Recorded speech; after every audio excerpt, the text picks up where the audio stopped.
My name is Elijah Milner, and I grow plants. My interest in horticulture first began when I was living in California.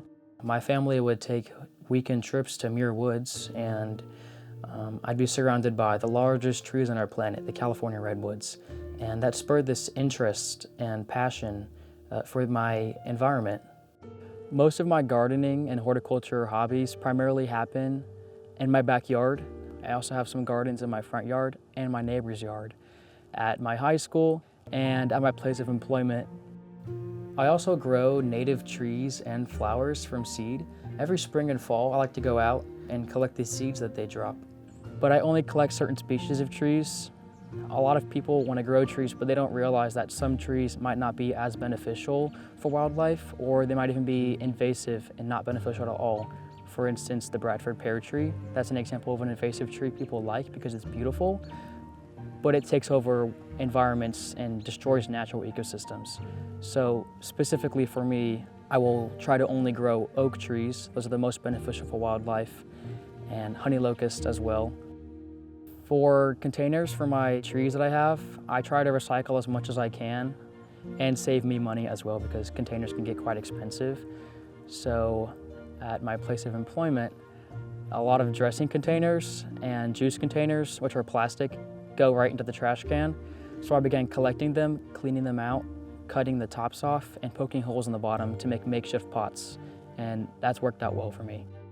Taking care of my trees and plants throughout the summer and throughout the entire year, I will typically try to find fertilizer to give my trees and flower gardens nutrients. My number one source of fertilizer is discarded coffee grounds from coffee shops and places that I work at. Those are full of nutrients. I can place those for my trees and for my flowers as well. But typically, most of the work is just watering and make sure my trees and flowers don't dry up. When I first got into this hobby of horticulture, I had a lot of failures with plants, and it's frustrating when you put a lot of time and effort into raising a garden or a tree and it dies. But you learn from your mistakes and you understand what you did wrong so that next time you can use that as a lesson and create healthier plants that actually last.